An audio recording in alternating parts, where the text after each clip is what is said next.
Assalamualaikum warahmatullahi taala wabarakatuh, dan salam sejahtera kepada semua rakan-rakan, tuan-tuan dan puan-puan, saudara dan saudari, anak-anak putera dan puteri yang sentiasa bersama saya di waktu pagi ini dalam kita melayari dan menerokai satu bidang ilmu yang semasa, yang menarik, yang hidup dalam masyarakat, iaitu bagaimana kita boleh menguruskan urusan kewangan kita yang boleh memberikan keuntungan yang sepatutnya, dapat menguruskan risiko yang sepatutnya.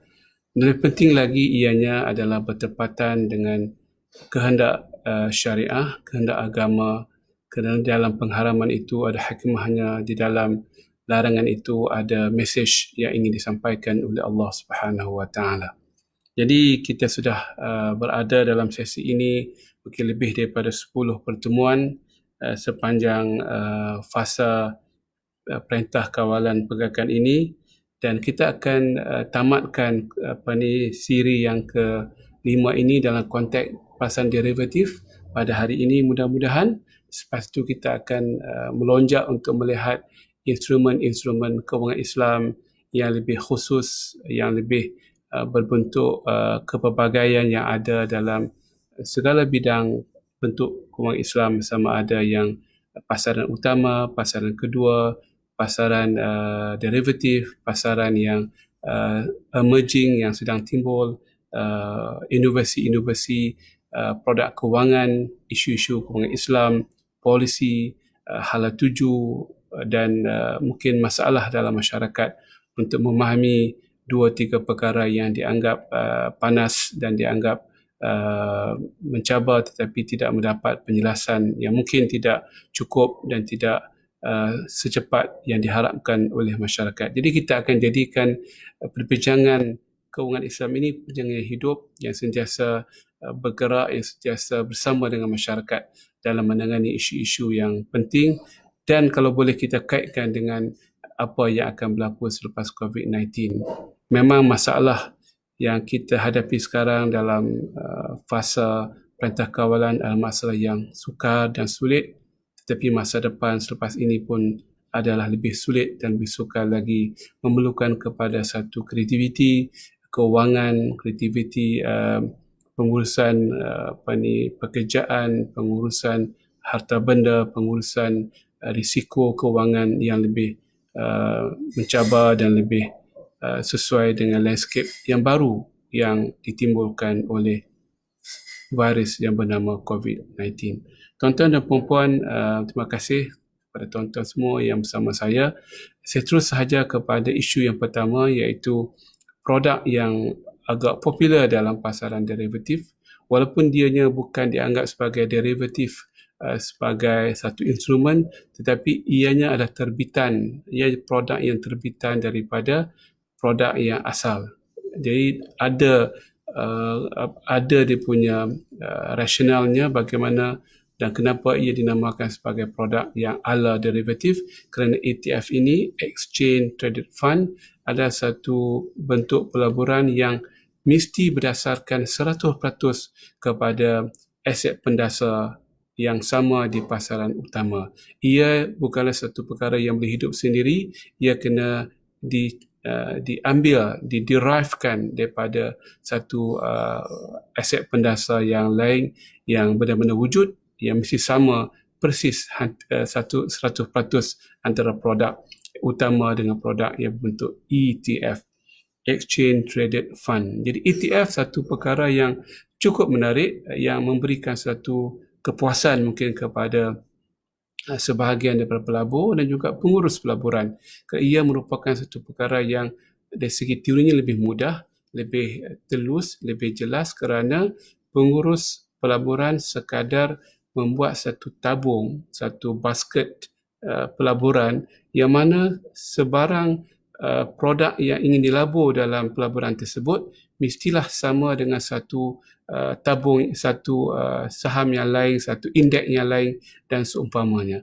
Jadi terdapat dua ETF yang terkenal di dunia dalam bentuk yang senang kita nak bercakap. Yang pertamanya ETF tentang saham-saham dan juga ETF tentang emas, iaitu emas di ETF-kan dan dikeluarkan unit-unit untuk dilabur oleh para pelabur dalam konteks ETF Gold dan juga ETF Shares. Jadi saya mulakan dengan ETF saham atau ETF share ini. Contohnya untuk yang syariah, yang tak syariah banyak sangat di atas dunia ini. Kita mulakan dengan yang syariah. Dalam indeks Islam yang berada di Malaysia, di Indonesia sudah ada indeks Islam yang diawasi oleh Dewan Syarah Nasional di bawah Majlis Ulama Indonesia yang baru dilancarkan dalam 2-3 tahun yang lepas. Of course di antarabangsa sudah ada Dow Jones Islamic Index, FTSE Islamic Index, S&P Islamic Index dan Russell Islamic Index. Jadi setiap indeks ini adalah satu kumpulan saham-saham yang telah disaring patuh syariah, dan juga setiap kumpulan itu mempunyai pengkhususan yang tertentu.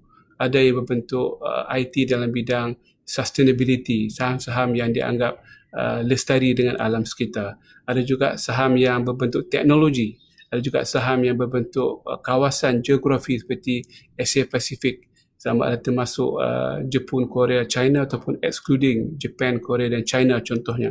Jadi inilah indeks-indeks yang khusus. Yang pertama patuh syariah yang berdasarkan saham, yang kedua patuh syariah, yang ketiga berdasarkan fokus-fokus yang tertentu seperti teknologi, seperti syarikat-syarikat mempunyai market cap yang tertentu, seperti dari segi tujuan pelaburan untuk mencari saham-saham yang berbentuk sustainability atau ada kelestarian menjantuni isu-isu alam sekitar, isu-isu SDG, United Nations dan sebagainya. Jadi setiap indeks ini adalah satu bukannya produk dalam syariah, ia merupakan satu tanda aras, satu benchmark. Tapi dalam indeks itu terdapat saham-saham sebanyak 100 saham, 200 saham yang telah dipilih berdasarkan kriteria tertentu untuk membentuk satu basket, satu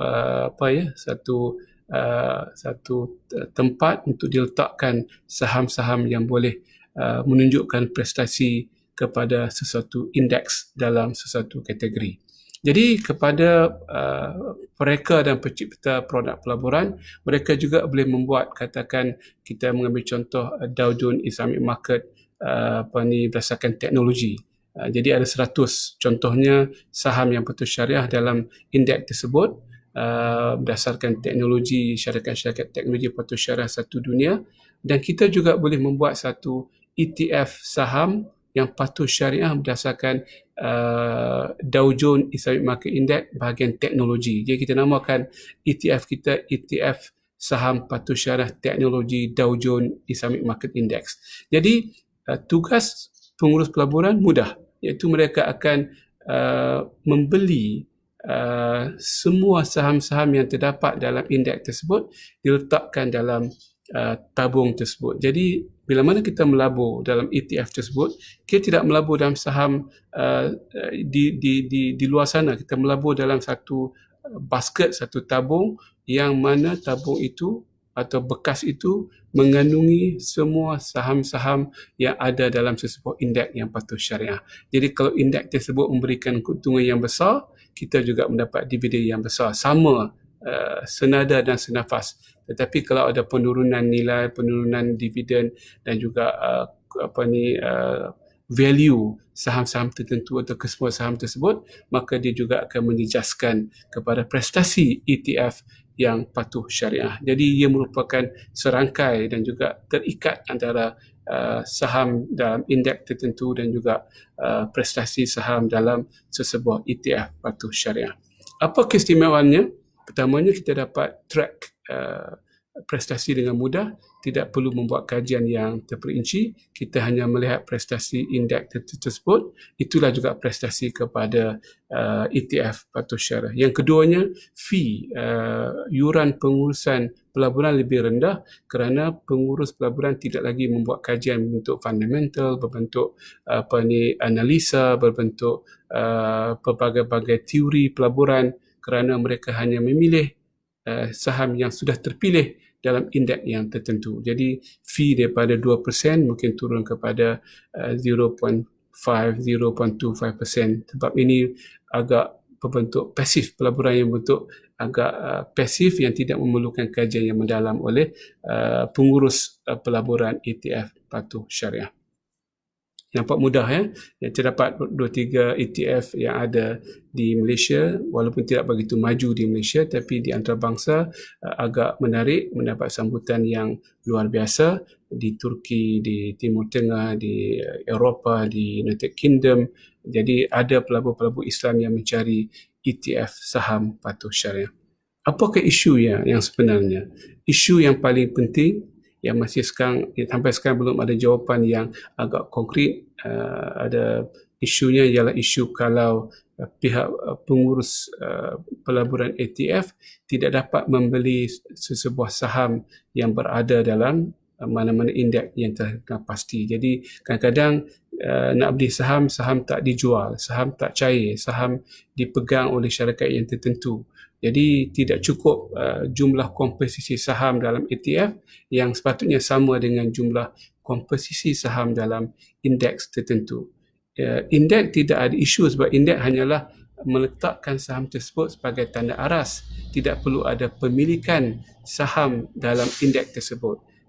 Tabung atau dana pelaburan mengikut hukum syariah, bila kita melabur kita kena beli, kita ada penguasaan, kita ada pemilikan, kita ada pengambil alihan pemilikan dan juga risiko. Nak bezakan dengan itu sebut option, semalam kita bincang, kalau sekalian membeli untuk tujuan mendapat keuntungan semata-mata, itu adalah lebih mirip kepada perjudian dan juga gambling. Ini dalam dana ETF patuh syariah, pengurus pelaburan bila mana mereka belanjakan dana tersebut, mereka kena membeli saham-saham yang berada dalam senarai indeks Islam yang tertentu. Bila nak beli itu mungkin ada masalah kekurangan supply dalam pasaran.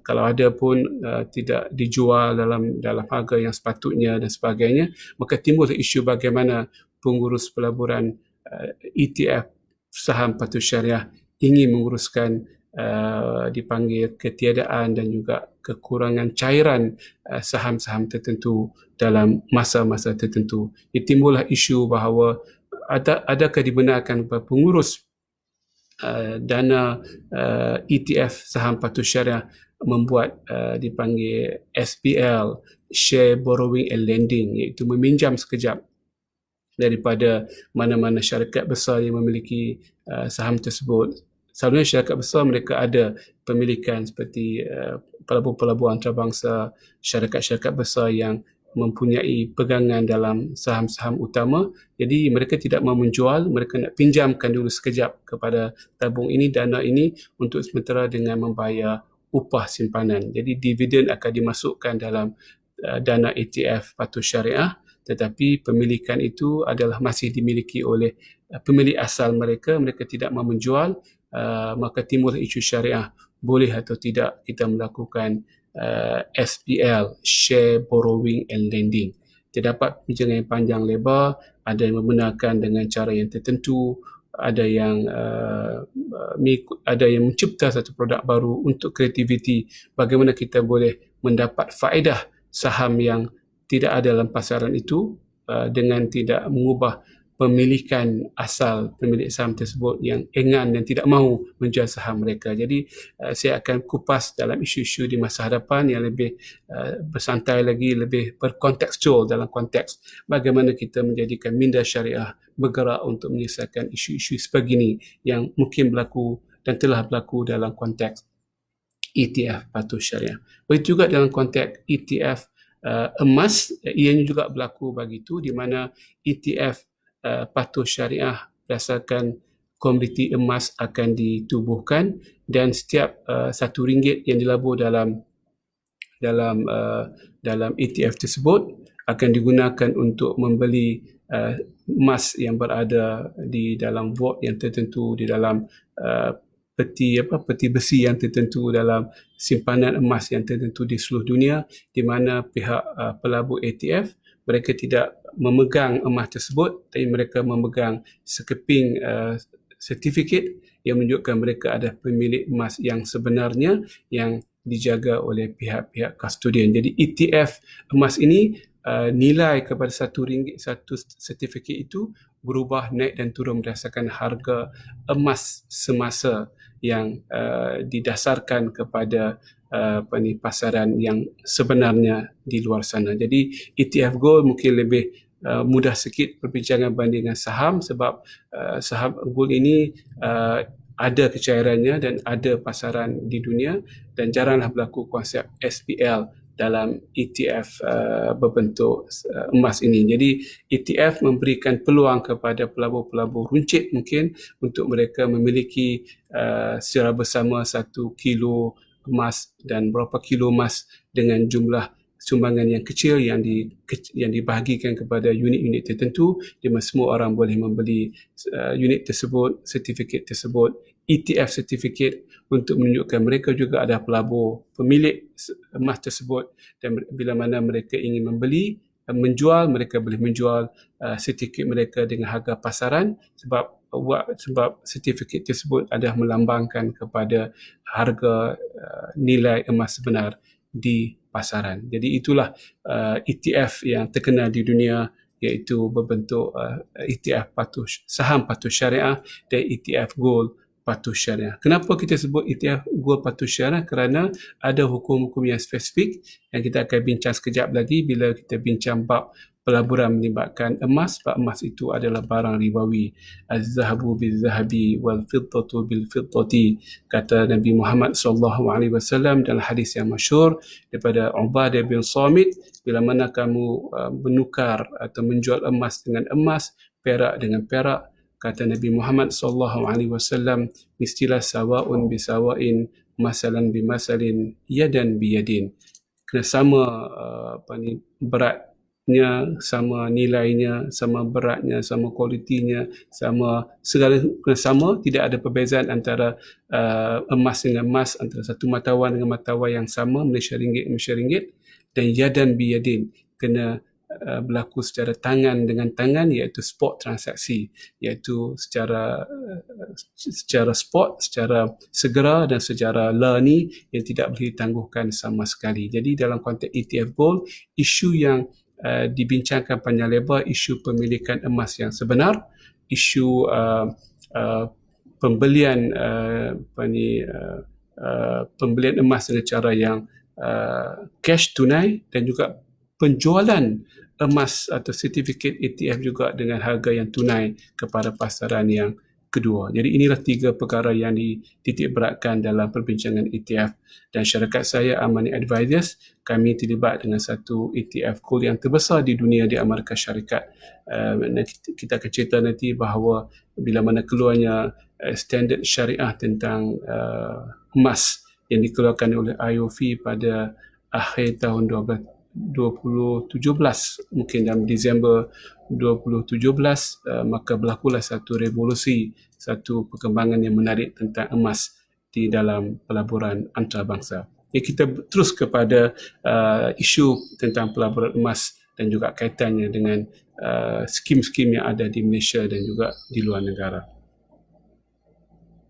Emas ini, tuan-tuan dan puan-puan, adalah satu perkara yang dekat di hati manusia. Tidak ada perkara yang boleh menggantikan dari segi keunikan dan juga kecairan dan juga mungkin kestabilan emas itu dalam setiap masa dan tempat. Kerana emas itu adalah mata wang yang sudah dipercayai oleh semua bangsa, negara dan siapa sahaja yang hidup di atas muka bumi ini. Sebelum adanya piawaian syariah tentang emas 2017, masyarakat dunia dan juga para ulama agak keberatan dan juga teragak-agak untuk memberikan pandangan yang jitu tentang keharusan transaksi emas. Terdapat pelbagai pandangan yang kadang-kadang bukan makna itu merupakan kelemahan, tetapi tidak ada keberanian untuk tampil ke hadapan memberikan pandangan yang jitu kepada apa yang boleh, apa yang tidak boleh, kerana isu emas ini isu yang sensitif. Yang kedua, landscape transaksi emas ini sudah berubah di atas muka bumi ini. Minta maaf di atas gangguan mesin rumput sebelah rumah saya ini. Kebetulan ada sikit urusan pemesiran rumput di sebelah jiran saya. Jadi mudah-mudahan tidak mengganggu kualiti pendengaran tuan-tuan dan puan-puan ya, tuan-tuan. Jadi berbalik kepada standard ini, dia telah memutuskan banyak perkara yang memberikan kita kepuasan ataupun memberikan kita keyakinan bahawa emas ini boleh diperniagakan, boleh diprodukkan dan boleh dijadikan pelbagai produk. Misalnya kita boleh buat forward dan future dengan cara wa'ad. Diberitahu bahawa kalau kita nak masuk kontrak masa hadapan, kita nak lock in harga emas, boleh dengan cara kita melakukan wa'ad daripada pihak pembeli untuk membeli atau menjual dengan harga tertentu di masa hadapan. Jadi ada mekanisme wa'ad ataupun janji atau undertaking. Yang paling menarik dalam piawaian ini adalah tentang isu penjualan secara spot. Apakah makna dan definisi transaksi spot tersebut? Adakah perlu kita pegang emas dan kita serahkan emas itu secara segera dengan mendapat bayaran secara segera, ataupun apakah definisi-definisi baru yang berdasarkan landscape yang sudah berubah dalam konteks dunia pada hari, kerana emas ini bila berlaku jualan di peringkat antarabangsa, dia tidak berubah, dia masih berada di vaultnya, di peti besinya, kerana perubahan emas itu akan memiliki kos yang tinggi, insurans dan juga risiko yang tinggi. Jadi kebanyakan transaksi emas di dunia ada berdasarkan kepada penjualan yang berbentuk di atas kertas, tetapi berlaku perubahan sertifikat ataupun bukti pemilikan sudah berubah dalam sistem, dalam login, dalam skrin yang menunjukkan sudah berlaku perubahan hak milik, tapi emas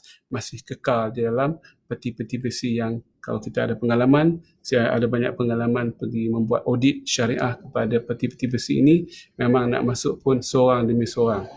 Kena ada social distance dalam konteks COVID-19 hari ini, kena ada jarak 1 jam malam untuk masuk ke pintu pertama, pintu kedua dan pintu ketiga untuk memastikan keselamatan emas ini. Jadi isunya bagaimana memberikan definisi kepada takrifan penjualan secara tunai dan spot. Dan perbincangan panjang lebar, adakah tidak sama dengan mata wang. Di mata wang itu kita berikan tempoh 2 hari untuk penyerahan mata wang yang kita tukarkan dalam peringkat antarabangsa, bukan di money changer. Money changer kena spot, kena tunai. Kita beli rupiah, kena bayar ringgit Malaysia secara segera. Tetapi dalam kontrak antarabangsa, kita menghantar wang kita dalam bentuk mata wang berbeza. Ulama-ulama dah lama dah, mungkin 20 tahun di peringkat antarabangsa dan juga di Malaysia mengatakan boleh tangguhkan selama 2 hari. Itu merupakan kadar yang paling cepat untuk diuruskan pertukaran mata wang yang melalui sistem bank-bank di Amerika Syarikat, kerana setiap pertukaran itu mesti melalui mata wang Amerika Syarikat. Jadi dalam konteks gold ini dia agak beza, kerana dia jarang ditransferkan, diubah kedudukannya. Jadi bincang, dan ada jawatankuasa kecil IOF di Dubai, dan juga syarikat saya Amani Advisors diberikan mandat oleh World Gold Council, pertubuhan emas sedunia, untuk membuat kajian yang menyeluruh, yang strategik, yang berbentuk market driven, untuk buat perbincangan dengan IOF untuk menjelaskan isu-isu standard emas, standard penjagaan emas, standard apa lagi, standard transaksi emas di peringkat dunia dan juga peringkat secondary. Jadi selama setahun alhamdulillah siap, dan menariknya ulama-ulama Islam terkemuka di dunia dalam IOF di Bahrain mengatakan dalam konteks emas, maksud dan definisi jualan segera itu, tunai itu, bukan menyerahkan emas tersebut secara segera, tetapi kebolehan membuat spesifikasi kepada emas waktu akad dilakukan. Mesti ada rujukan khusus kepada nombor sirinya, kepada bentuknya, kalau dia ada gambar yang dicetak, gambar ikonnya, gambar logonya dan sebagainya. Itulah yang didefinisikan sebagai kehendak syariah jualan segera, iaitu kebolehan mengenal pasti emas tersebut dengan segera pada masa tersebut, dan juga wang yang akan digunakan untuk membeli emas tersebut kena ada pembuktian ada akaun dan sudah ditransferkan ke dalam akaun penjual emas. Ini dua syarat yang agak menarik. Wang kena segera dan emas penyerahan tidak perlu segera. Dia mungkin sehari, mungkin 2 hari, mungkin setahun, tidak ada isu. Penyerahan emas tidak ada isu dalam konteks penjualan tunai emas. Yang penting adalah kebolehan penjual emas itu membuat spesifikasi emas tersebut untuk membezakan dalam bahasa teknikal, membezakan emas yang telah allocated dengan emas yang tidak allocated, unallocated gold. Dalam dunia pada hari ini, tuan-tuan dan puan-puan, banyak transaksi emas dibuat dan juga scam yang berlaku di atas muka bumi ini. Kita akan sebut pada hari ini, ditambah lagi bahagian ke-6 besok tentang scam-scam yang ada. Mereka menggunakan emas yang tidak wujud, yang tidak dimiliki. Wang dilaburkan, wang tak pergi kepada emas, wang simpan satu akaun. Bila ada harga turun naik emas, mereka dapat untung dan rugi dan tidak ada kaitan dengan aset pendasar. Jadi semuanya ini adalah bentuk perjudian semata-mata, dan sebab itu dalam Piawaan Syarif tentang gold, emas kita wajibkan emas itu adalah emas yang berbentuk allocated gold, yang emas yang boleh diallocatekan, yang boleh dinisbahkan pemilikannya kepada orang tertentu, yang ada rekod yang boleh dibuktikan di mahkamah dan seumpamanya. Jadi alhamdulillah tuan-tuan dan puan-puan, jadi dengan Piawaan Syarif ini maka berlakulah ETF gold, berlakulah produk-produk baru dalam pasaran, dan saya melihat bahawa selepas 2017-2018 peningkatan permintaan kepada emas secara patuh syariah berlaku di seluruh dunia, di Singapura, di Malaysia, di Timur Tengah, di negara-negara Islam, di peringkat antarabangsa, kerana emas ini emas yang cukup hebat. Orang semua cari emas, termasuk pelabur-pelabur antarabangsa. Cuma mereka tidak boleh menjual skim pelaburan emas kepada orang Islam yang mampu dan mahu terlibat kerana tidak ada piawaan syarah yang lengkap. Jadi dengan adanya ma'yar syar'i di Zahabi, syariah standard tentang emas, standard nombor 57 kalau tak salah saya, 2017 Disember, maka berlakulah satu permulaan baru kepada produk emas patuh syariah, yang mana kita boleh bentuk, kita boleh strukturkan pelbagai produk dalam kategori, dalam kawaselia piawaan syariah yang telah diputuskan oleh pihak IOF di Bahrain. Jadi saya rasa cukup sekadar itu.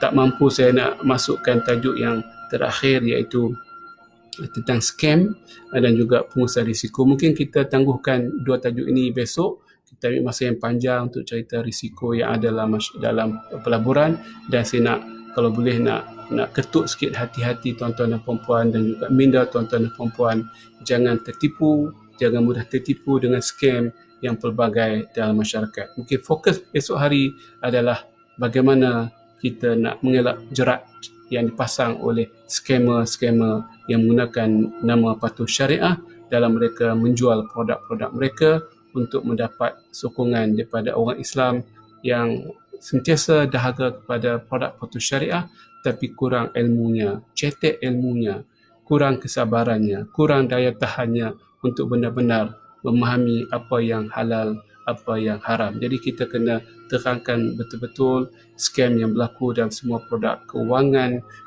emas, saham, option, hartanah, indeks dan pelbagai lagi bentuk yang saya pun seriau, dah kata bimbang dengan apa yang berlaku dalam masyarakat.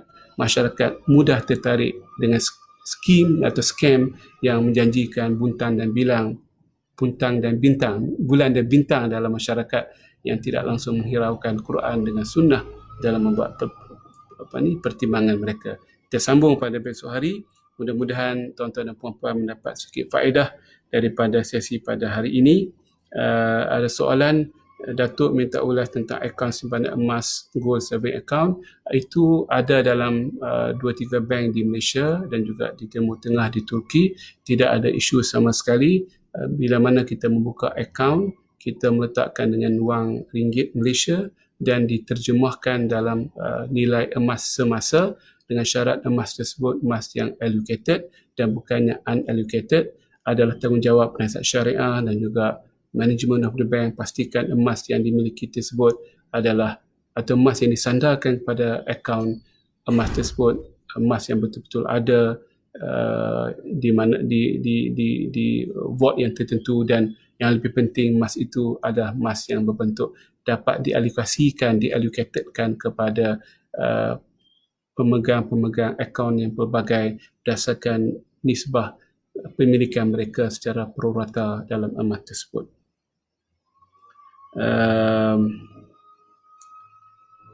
Ada pertanyaan tentang Ethereum, kita akan bincang dalam isu-isu semasa tentang Bitcoin, tentang cryptocurrency, kriptografi. InsyaAllah bila sampai masanya kepada saudara Rozaini, insyaAllah saya akan kupas dengan panjang lebar tentang isu-isu yang melibatkan cryptocurrency. Mudah-mudahan. Jadi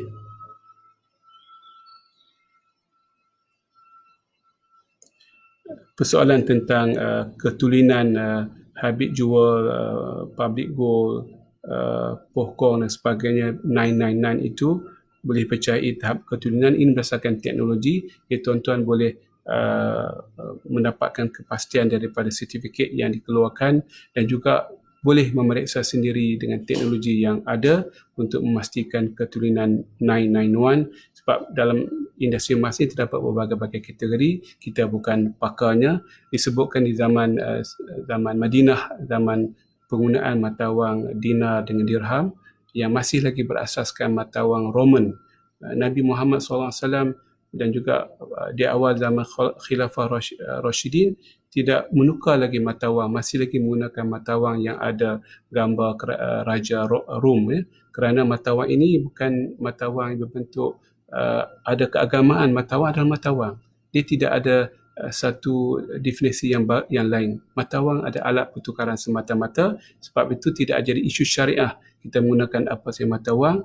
Dan yang penting dalam konteks tersebut, mata wang itu didasarkan kepada emas dengan perak. Jadi sebelum masuk kepada pasar Madinah yang ditubuhkan oleh para sahabat zaman era Madinah, maka terdapat 2-3 orang yang duduk di luar pintu pasar itu. Dalam riwayat yang banyak dalam kitab-kitab sejarah dan sebagainya, mereka akan ada alat untuk dan juga kepakaran untuk menilai emas tersebut dari segi ketulinannya, dari segi kecampurannya dengan logam yang lain, dengan udara, jadi sudah ada kepakaran untuk menilai ketulinan. Jadi sebelum masuk pasar sudah dinilai ketulinan dinar dan dirham yang berada dalam saku dan kocek orang-orang yang ingin masuk melakukan transaksi di pasar Madinah. Jadi itu ilmu manusia yang perlu dikembangkan dalam masa ke semasa pada hari ini dengan bahan kimia, dengan satu alat pemberat dan pelbagai-bagai teknologi yang saya sudah melihat daripada Jerman, daripada Eropah, daripada Itali, pelbagai-bagai instrumen digunakan untuk menguji ketulinan sesuatu emas dan juga kekaratan, bukan karat dari segi jumlah emas tulen dalam sesuatu emas yang ada dalam sama ada emas jongkong atau emas yang berbentuk perhiasan dan seumpamanya. Jadi cukup sekadar itu, tuan-tuan dan puan-puan, mudah-mudahan mendapat faedah. Apa yang kurang itu memang kelemahan saya. Minta maaf di atas gangguan bunyi bising seperti tadi. Mudah-mudahan tidak mengganggu sangat flow perbincangan kita. Kita nantikan sesi yang terakhir dalam bahagian derivatif ini, sebab banyak scam dibuat dalam konteks derivatif kerana ia pasaran kedua yang tidak berdasarkan pasaran yang kita nampak, yang kita boleh pegang, yang boleh kita buat audit dengan mudah dan jelas. Jadi besok kita bincang pengurangan risiko dan kita cuba mengetuk minda dan hati tuan-tuan dan puan-puan supaya kita jauhi scam yang tidak patuh pada undang-undang, yang tidak patuh kepada syariah, yang kebanyakannya dipropoli oleh penipu-penipu, skamer-skamer yang pandai menggunakan emosi kepatuhan pada syariah untuk mengeluhkan masyarakat kita di Malaysia.